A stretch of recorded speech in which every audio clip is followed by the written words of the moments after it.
Je me souviens encore du bruit de la porte qui s'est refermée derrière moi. Ce n'était pas seulement le vent froid qui m'a transpercé jusqu'aux os ce jour-là, c'était ces mots. Je vais enfin épouser une femme riche, belle et intelligente. Quelqu'un comme toi, tu n'as rien à offrir. Sa voix résonnait de cruauté.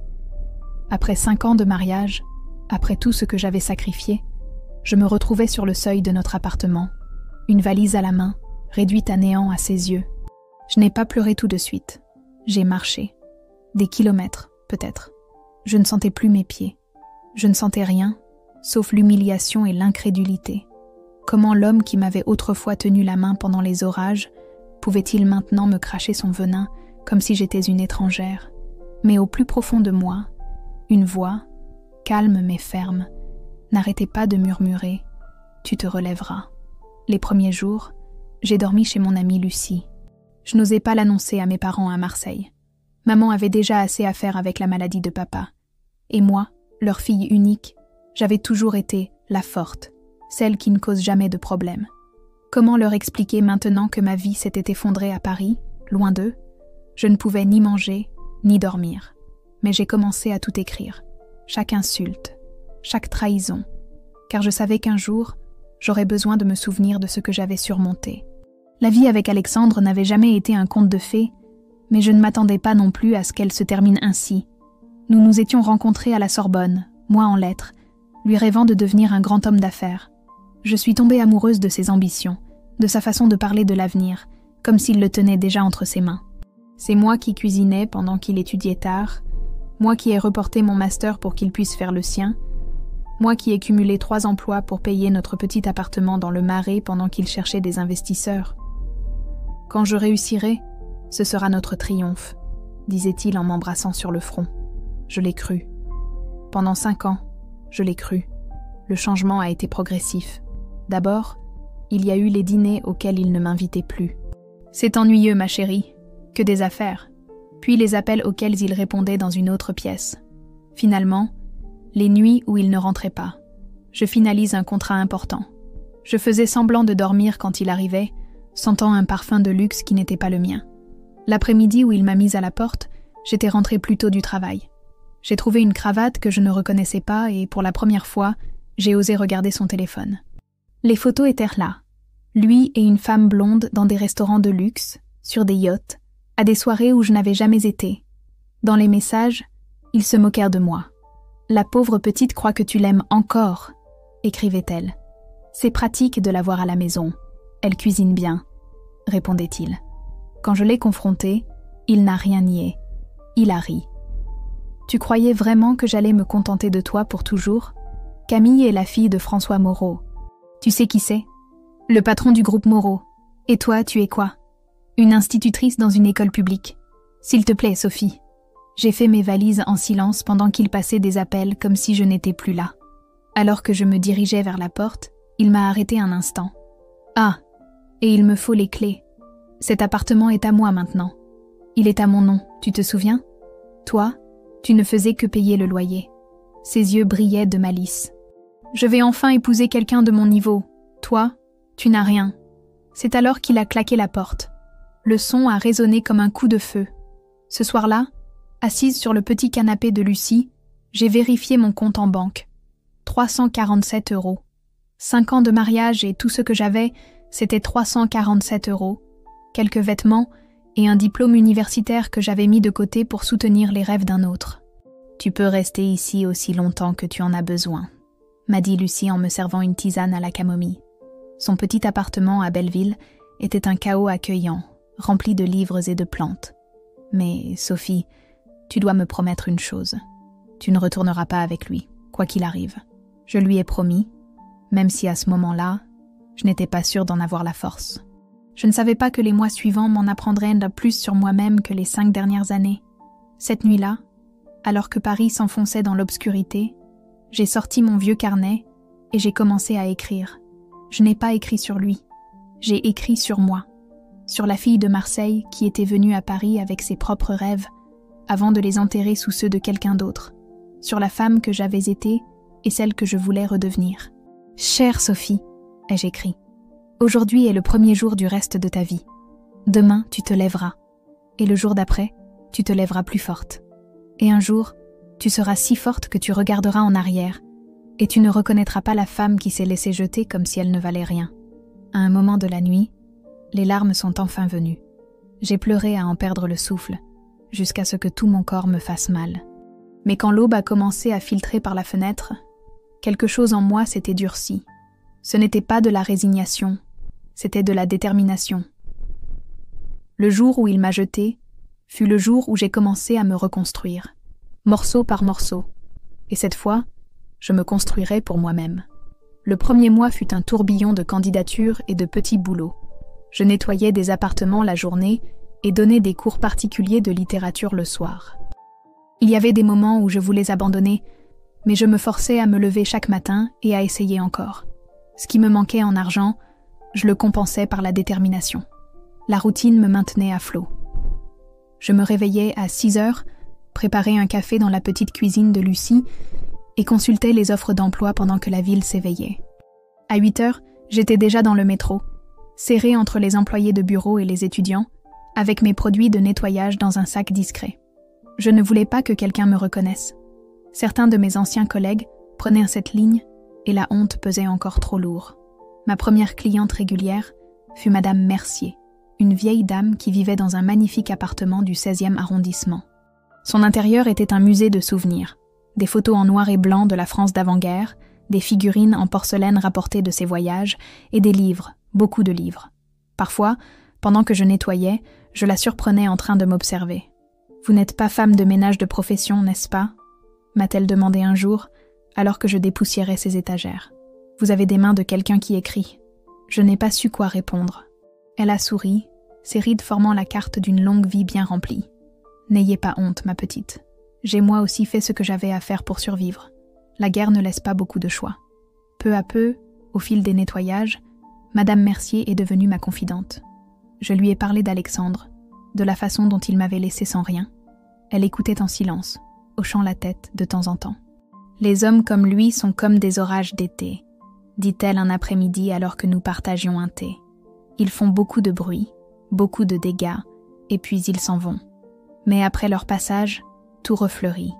Un jour, Madame Mercier m'a demandé si j'avais de l'expérience dans la gestion d'agenda.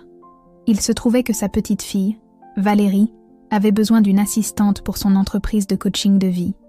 J'ai dit oui, bien que terrifiée. J'avais organisé des événements à l'université et géré l'agenda du département à l'école. Mais c'était différent. Cette opportunité est devenue la graine de quelque chose de plus grand. Valérie travaillait depuis un petit studio dans le Marais. C'était une femme impressionnante, avec des cheveux courts, teints en bleu, et des tatouages qui dépassaient de ses vêtements de créateur. Rien à voir avec sa grand-mère traditionnelle. « Ma grand-mère dit que vous êtes efficace et discrète », m'a-t-elle dit lors de notre première rencontre. « J'ai besoin de ces deux qualités.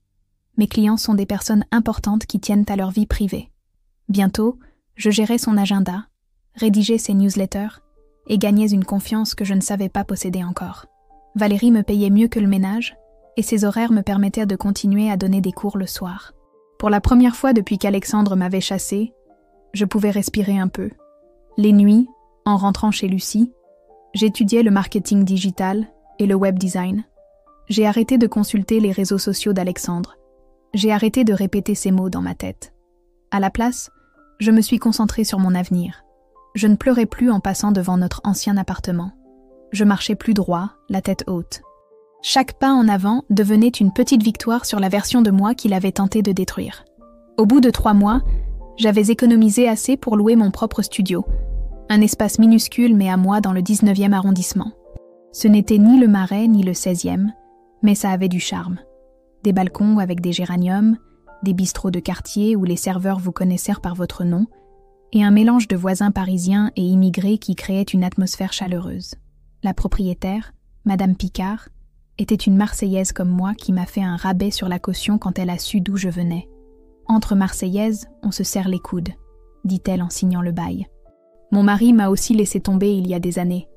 Maintenant, j'ai 3 appartements, et pas un seul homme pour me causer des problèmes. Mon petit studio est devenu ma forteresse. J'ai peint les murs en blanc, acheté des plantes au marché aux fleurs et récupéré des meubles d'occasion que j'ai restaurés moi-même. Chaque objet avait un but. Chaque recoin reflétait la nouvelle Sophie qui émergeait des cendres. Valérie a remarqué le changement en moi. Un jour, après une réunion particulièrement réussie avec un nouveau client, elle m'a regardée fixement. « Tu es prête pour plus ?» a-t-elle dit. « As-tu pensé à te certifier comme coach ? Tu as une empathie naturelle et tu as assez vécu pour comprendre la douleur des autres sans juger. » Je n'avais pas envisagé cette possibilité. Je m'étais toujours vue comme une enseignante, formant les plus jeunes. Mais l'idée d'aider des adultes à traverser leur propre crise, comme je traversais la mienne, a résonné en moi. Avec le soutien de Valérie, j'ai commencé à étudier le coaching tout en continuant à travailler comme son assistante. Mes nuits se sont remplies de livres sur la psychologie positive, les techniques de communication et la gestion du changement. Je restais parfois éveillée jusqu'à l'aube, absorbant les connaissances comme une éponge assoiffée. 6 mois après qu'Alexandre eut fermé cette porte, j'ai donné ma première séance de coaching à une cliente test, Rose, une amie de Lucie qui venait de divorcer. J'étais terrifiée, mais quand Rose a commencé à parler de son sentiment d'échec et de sa peur de l'avenir, quelque chose s'est activé en moi. Je savais exactement quelles questions poser. Quoi dire pour qu'elle voie sa situation sous un autre angle. « C'est comme si tu avais lu dans mes pensées », a dit Rose à la fin de la séance. Pour la première fois depuis des mois, j'ai l'impression de pouvoir respirer. Ce soir-là, j'ai célébré ma petite victoire avec un verre de vin bon marché et un appel vidéo avec mes parents. Je ne leur avais pas dit toute la vérité sur ma séparation, seulement qu'Alexandre et moi nous étions éloignés et que je construisais ma propre voie. Papa allait mieux et maman semblait soulagée de me voir sourire à nouveau. « J'ai toujours su que tu étais forte, ma fille », a dit papa, du vrai sang marseillais, comme ta grand-mère. Au fil des mois, mon portefeuille de clients s'est étoffé. Valérie me recommandait des personnes qui avaient besoin d'une approche plus douce que la sienne, et je commençais à développer mon propre style.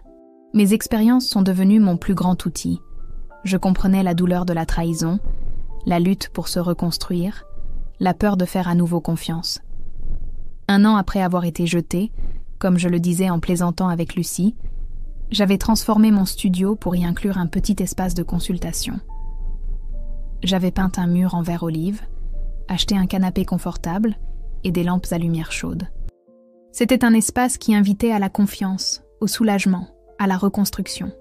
C'est alors que l'invitation est arrivée. Dans une enveloppe dorée, inutilement élégante.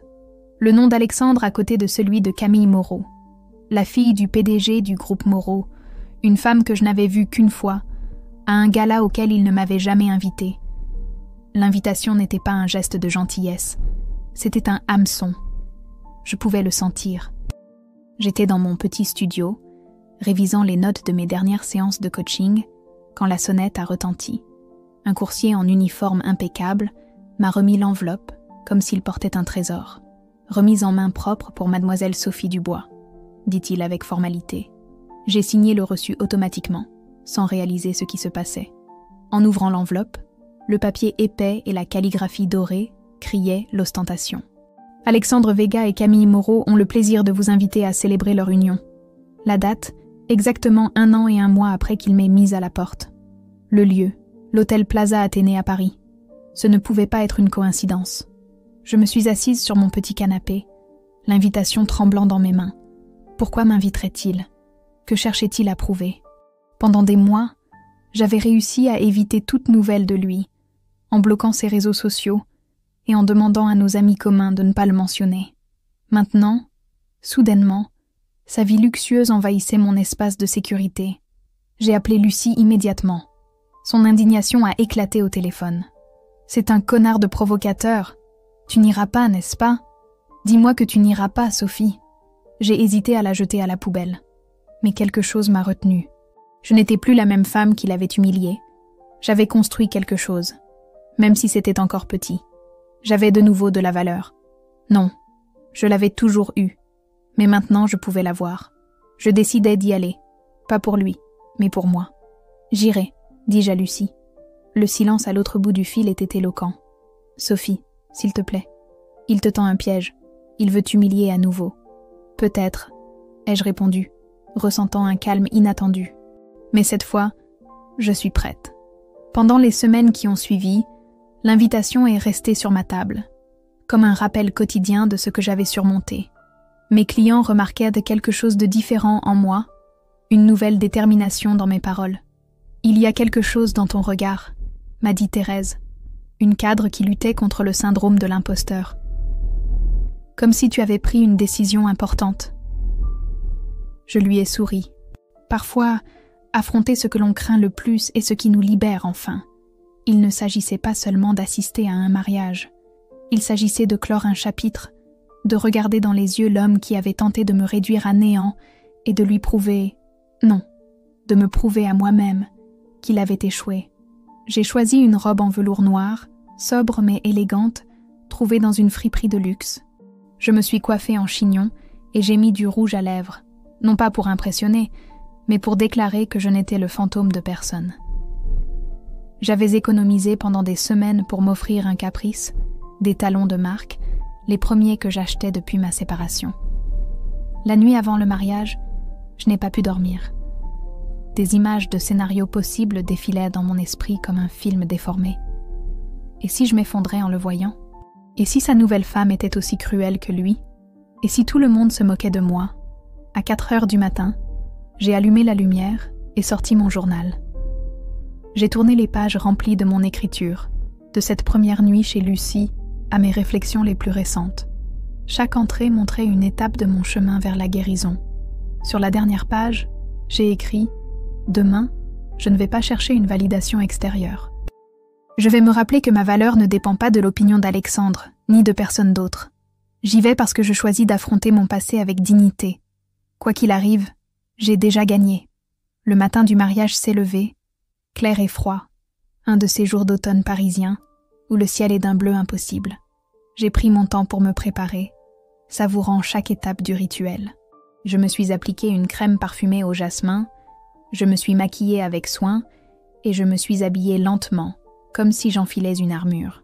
Avant de sortir, je me suis arrêtée devant le miroir en pied que j'avais récemment installé. La femme qui me renvoyait mon regard n'était pas la même que celle qui avait été expulsée de chez elle avec une valise et le cœur brisé.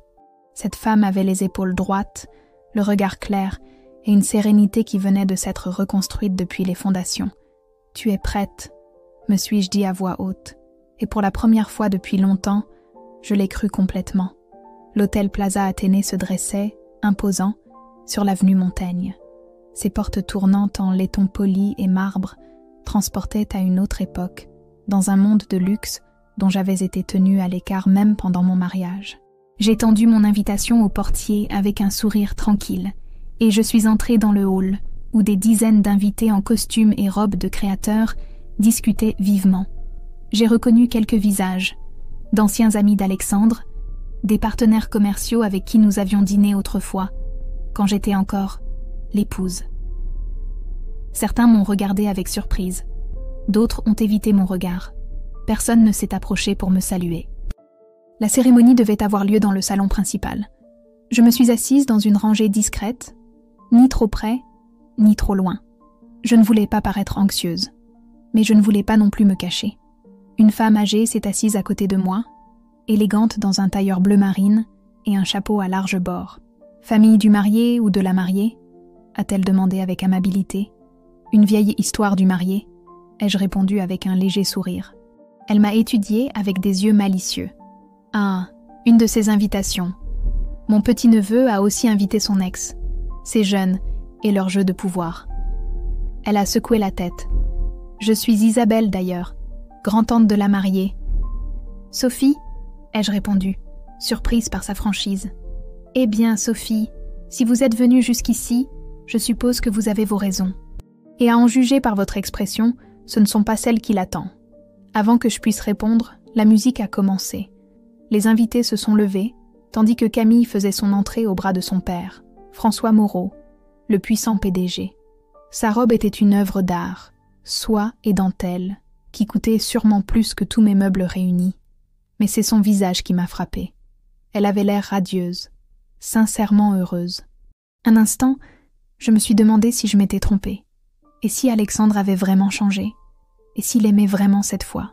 Puis je l'ai vu, attendant devant l'hôtel.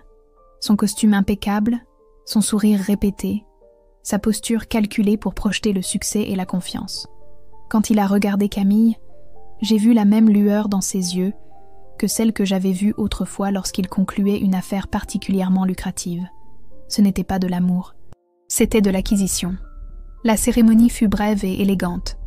Ils ont échangé des vœux, des alliances et un baiser qui a déclenché les applaudissements de l'assemblée. J'ai applaudi aussi, ressentant une étrange déconnexion, comme si je regardais une pièce de théâtre sur la vie de quelqu'un d'autre. Ensuite, les invités se sont déplacés vers la salle de bal pour le cocktail. Des serveurs circulaient, avec des plateaux de champagne et des canapés élaborés. J'ai pris une coupe et me suis dirigée vers un coin tranquille, observant la scène. C'était curieux comme ce monde, que j'avais autrefois désiré, me semblait maintenant superficiel et vide. C'est alors que c'est arrivé.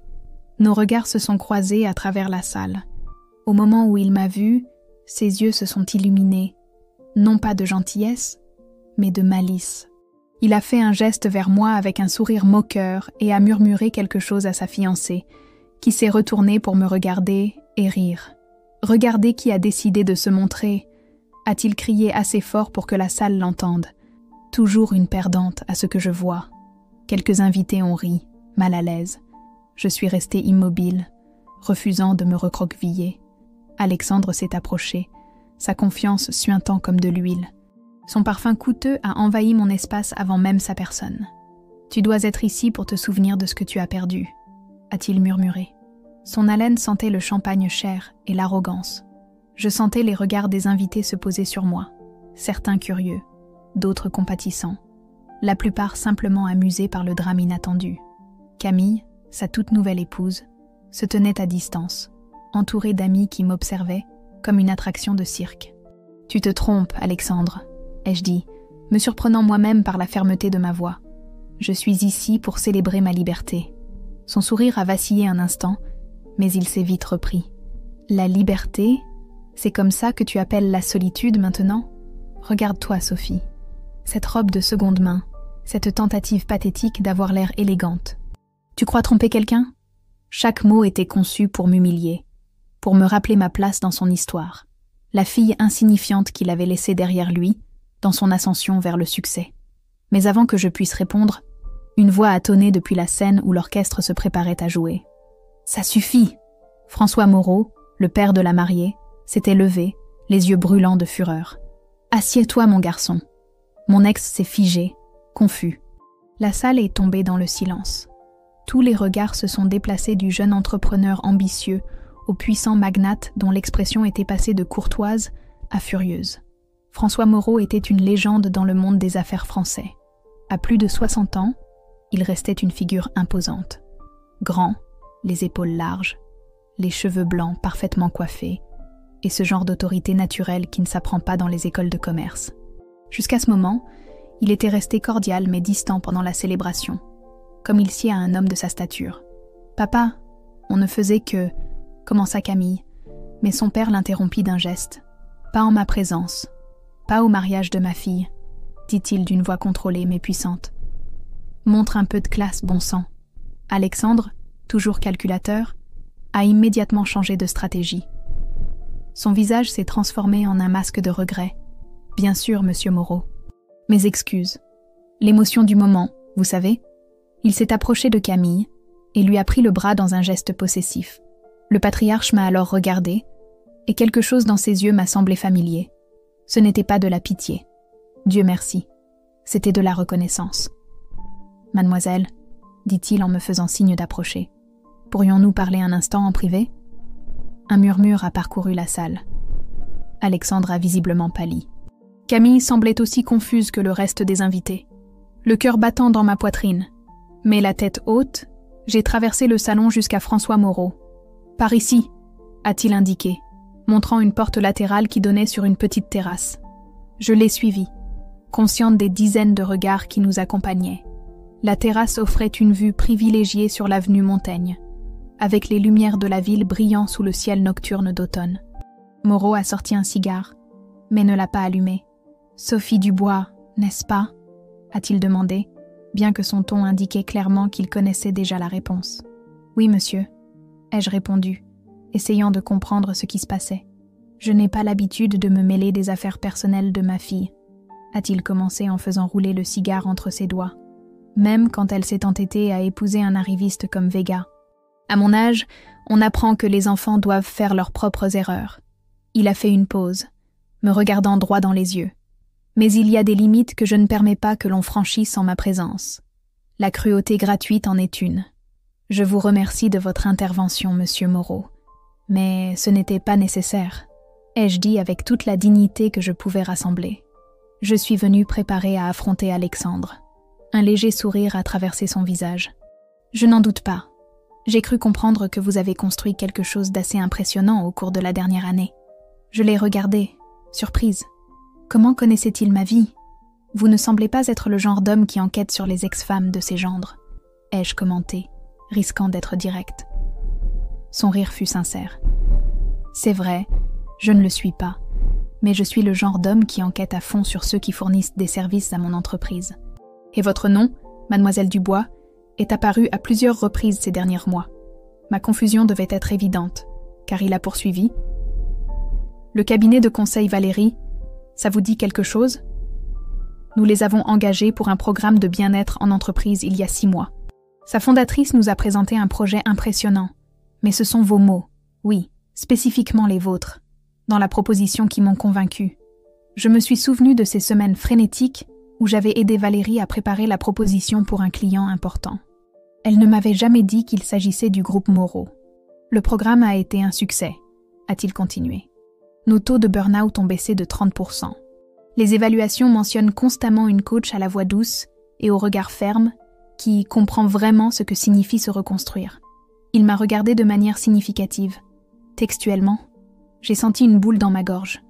J'avais travaillé avec plusieurs employés d'un grand groupe de BTP. Oui, mais je n'avais jamais fait le lien. Valérie gérait les contrats. Je ne faisais que mon travail. Le monde des affaires est petit, mademoiselle Dubois, a dit Moreau. Et celui des gens qui savent vraiment écouter l'est encore plus. Avant que je puisse répondre, la porte de la terrasse s'est ouverte. Alexandre est apparu, son visage un mélange de confusion et d'alarme. Derrière lui, Camille semblait sur le point de pleurer. « Monsieur Moreau, l'orchestre est prêt pour la première danse, » a dit Alexandre, essayant de paraître décontracté. Ses yeux allaient de son beau-père à moi, essayant de déchiffrer ce qui se passait. « Bien sûr, » a répondu Moreau d'un ton neutre. « Mademoiselle Dubois, ce fut un plaisir. J'espère que vous resterez pour le reste de la célébration. » J'ai hoché la tête, incapable de trouver mes mots. Quand Moreau est passé à côté d'Alexandre, il lui a donné une tape sur l'épaule qui semblait amicale. Mais il y avait quelque chose dans son expression qui a fait que mon ex s'est visiblement tendu. « Allons, mon garçon, » a dit le magnate. « Nous avons beaucoup de choses à nous dire plus tard. » Ils m'ont laissé seul sur la terrasse, avec la ville à mes pieds et l'étrange sensation que quelque chose d'important venait de changer. Ce n'était pas de la vengeance. Pas exactement. C'était quelque chose de plus complexe, de plus satisfaisant. Le sentiment que l'univers, parfois, remet chacun à sa place. Je suis retournée dans la salle juste au moment où la première danse commençait.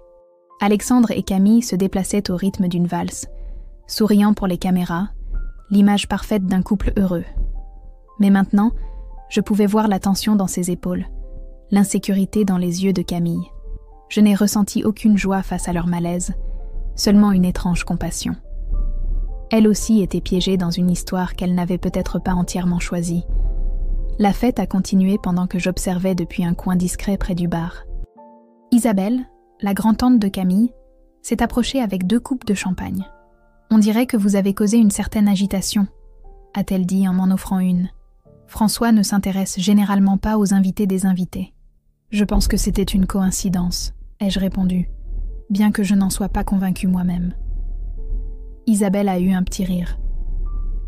Ma chère, à mon âge, on apprend que les coïncidences existent rarement, et encore moins dans des événements comme celui-ci.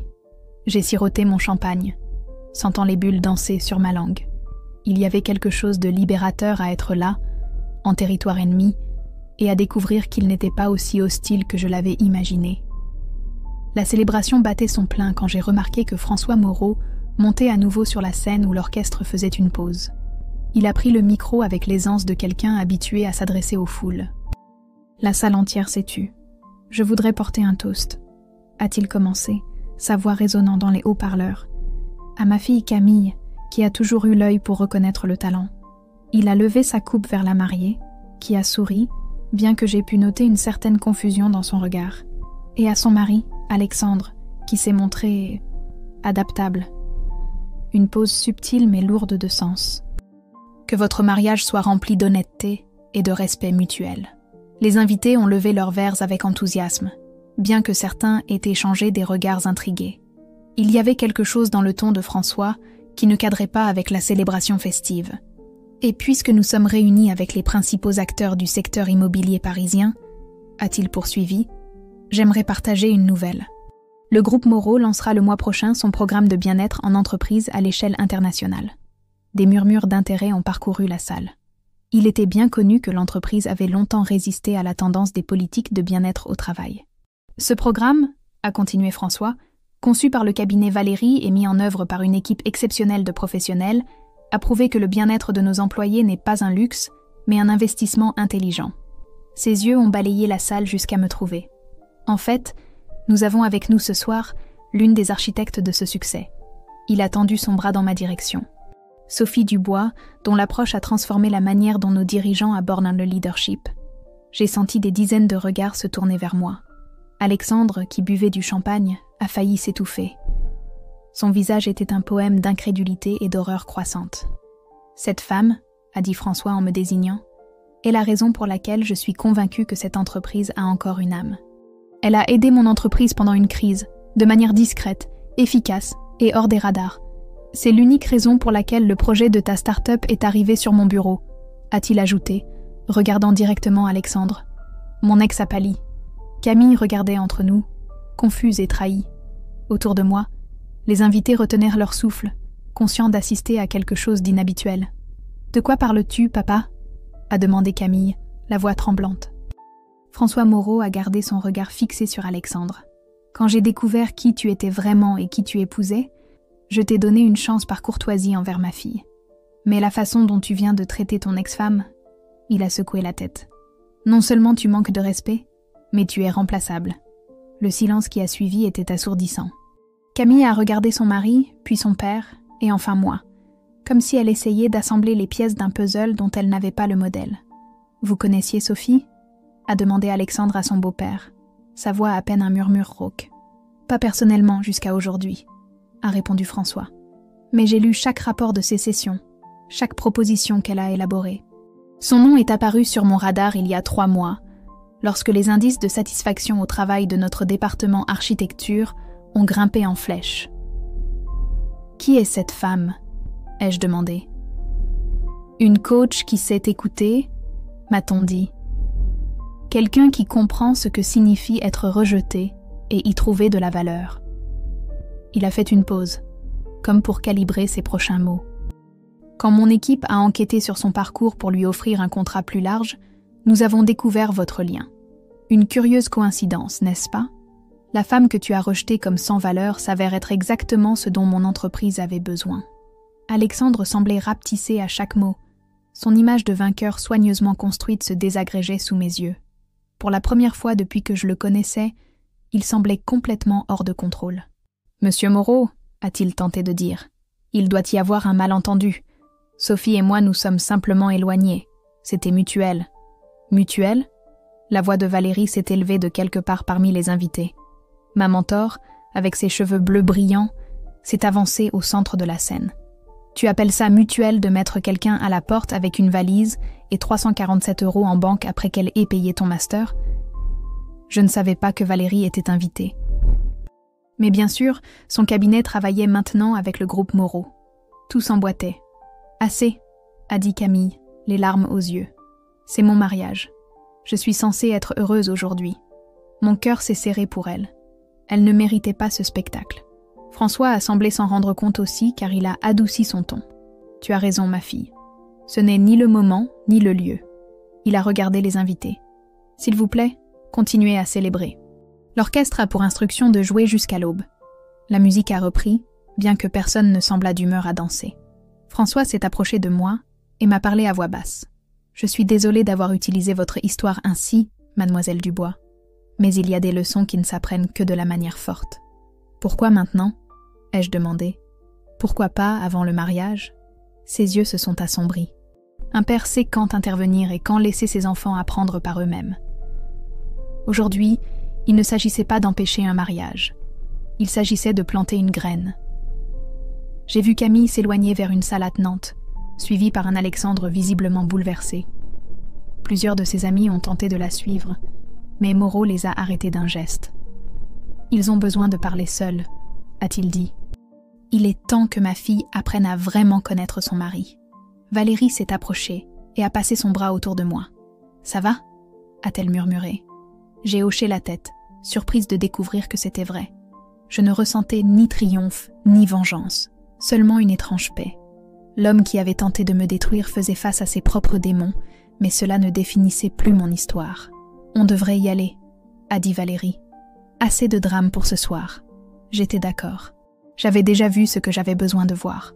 Les chuchotements et les regards des invités me suivaient alors que nous nous dirigions vers la sortie, mais ils ne m'affectaient plus. Dans le hall, François Moreau nous a rattrapés.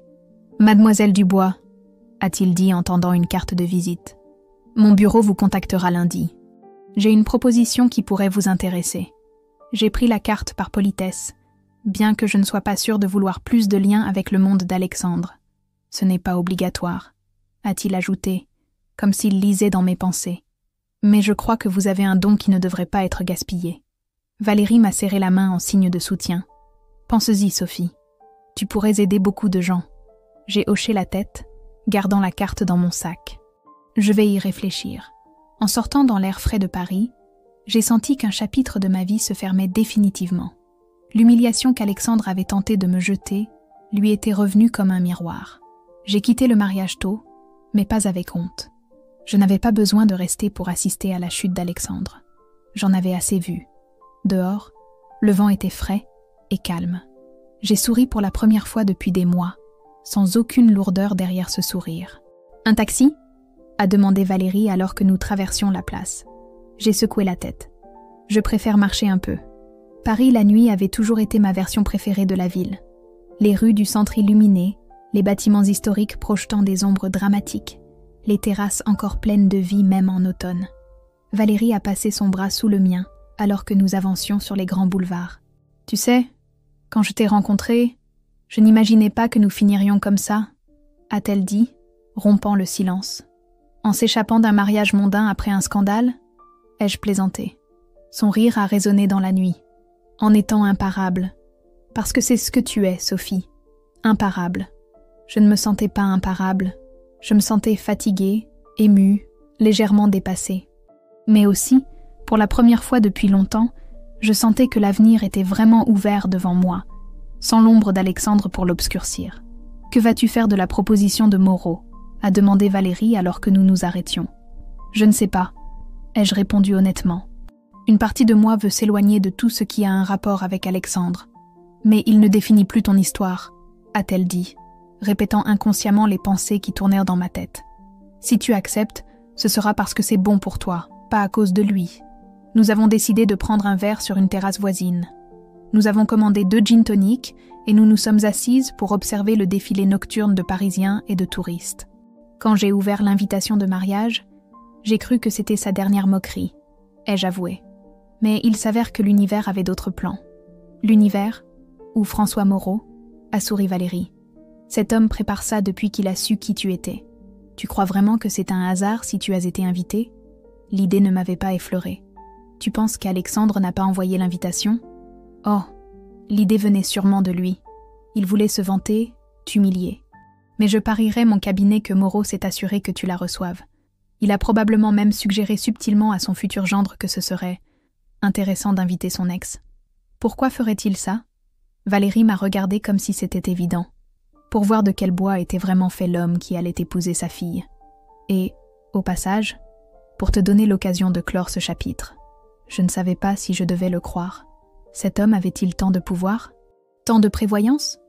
Ou était-ce simplement Valérie, avec sa tendance à voir des liens là où d'autres voyaient des coïncidences, qui exagérait ? Ce soir-là, En rentrant dans mon petit studio, j'ai enlevé mes talons et me suis servi un verre de vin. J'ai allumé une bougie et me suis assise avec mon journal. Je n'ai pas écrit sur Alexandre. J'ai écrit sur moi, ma force, ma croissance, le feu que j'avais traversé et la façon dont j'en avais ressurgi. Mon histoire ne se terminait pas dans cette salle de bal. Elle a commencé quand je me suis éloignée de son ombre.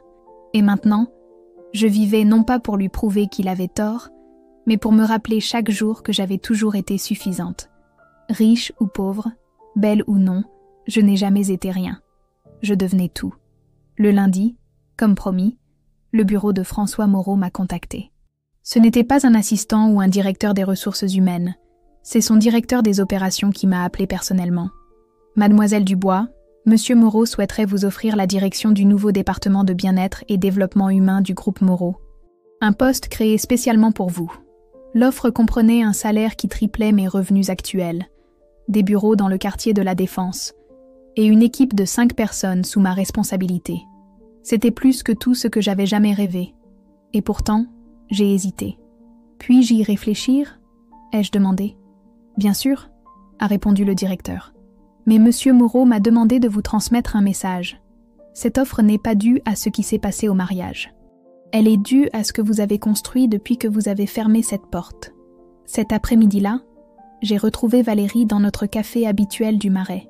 Ils vont offrir quelque chose d'énorme, a-t-elle dit avant même que je puisse lui raconter. Ils planifient ça depuis des semaines. Tu le savais ? Elle a hoché la tête. Moreau m'a consulté. Il voulait savoir si tu étais prête. Et que lui as-tu dit ? Que tu étais plus que prête. Mais je l'ai aussi prévenu que tu étais trop intègre pour accepter quelque chose qui ressemblerait à de la charité ou, pire encore, à de la vengeance. J'ai souri. Valérie me connaissait bien. Tu n'es pas obligée d'accepter, a-t-elle poursuivi. Tu peux continuer à travailler avec moi aussi longtemps que tu le souhaites. Nous avons construit quelque chose de bien ensemble. Je sais. Et c'était vrai. Chez Valérie, j'avais trouvé plus qu'un travail. J'avais trouvé une famille. J'ai passé les semaines suivantes à examiner l'offre, à peser le pour et le contre. J'ai visité les bureaux du groupe Moreau, rencontré l'équipe que je dirigerais potentiellement, et j'ai même eu une brève conversation avec François Moreau. Il ne s'agit pas de mon gendre, m'a-t-il assuré. Il s'agit de ce que vous avez accompli et de ce que vous pourriez accomplir ici. Finalement, j'ai pris ma décision. Pas pour Alexandre, pas par vengeance, ni même par gratitude envers Moreau. Je l'ai prise pour moi. J'ai accepté le poste, mais à mes conditions. Je maintiendrai ma collaboration avec Valérie. Je développerai un programme spécial pour les femmes en situation de vulnérabilité. Et j'aurai une autonomie totale sur mon département. À ma grande surprise, Moreau a tout accepté sans sourciller. C'est exactement pour ça que je vous veux dans mon entreprise, a-t-il dit lorsque nous avons signé le contrat. Le jour où j'ai emménagé dans mon nouveau bureau, avec une vue panoramique sur Paris, j'ai reçu un message de Lucie. « Tu as vu les infos ?» Elle avait joint un lien vers un article économique. Le groupe Moreau réorganise sa direction. Alexandre Vega, récemment intégré à l'équipe suite à son mariage avec Camille Moreau, quitte l'entreprise pour différences stratégiques. Je n'ai ressenti ni joie ni satisfaction, juste une étrange sensation de clôture. Alexandre avait perdu son accès à l'empire Moreau, mais cela n'avait plus rien à voir avec moi. Je construisais mon propre chemin, brique par brique, de mes propres mains. 3 mois après le mariage, j'ai eu une autre surprise. Camille Moreau est apparue à la porte de mon bureau, élégante comme toujours, mais avec une expression plus sereine que celle dont je me souvenais du mariage. « Puis-je entrer ?» a-t-elle demandé poliment. Je l'ai invitée à s'asseoir, intriguée par sa visite. « Mon mariage est terminé », a-t-elle dit sans préambule. « Je suppose que tu l'as déjà entendu. » Je l'avais entendu, bien sûr. Paris était une grande ville, mais les cercles d'affaires étaient petits. Cependant, j'ai feint la surprise par courtoisie. « Je suis désolée », ai-je dit, et c'était sincère. Elle a fait un geste dédaigneux. « Ne sois pas désolée. C'était ma décision. » Après le mariage, après avoir vu comment il t'a traité, elle a fait une pause. Disons que certaines vérités sont impossibles à ignorer une fois qu'on les voit. Je ne savais pas quoi répondre. Ce tournant des événements était complètement hors de mon scénario imaginé. « Je ne suis pas venue parler de lui », a-t-elle poursuivi. « Je suis venue parce que je suis impressionnée par ce que tu fais ici. Le programme pour les femmes que tu as lancé, Je veux y participer. De toutes les raisons possibles de sa visite, c'était la dernière à laquelle je me serais attendue. Pourquoi ? Ai-je demandé, incapable de me retenir. Son sourire avait une pointe de tristesse. Parce que maintenant, je comprends ce que signifie être valorisé uniquement pour ce que l'on représente, pas pour qui l'on est. Elle a fait une pause. Et parce que j'ai besoin de construire quelque chose à moi, comme tu l'as fait.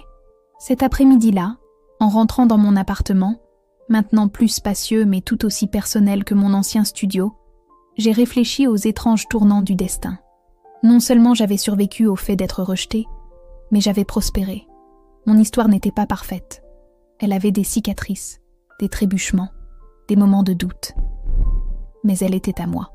Et chaque jour, en me réveillant, je me rappelais que je ne laisserais plus jamais personne me faire sentir que je n'étais pas assez, parce que je l'avais toujours été. Et maintenant, enfin, je le savais aussi.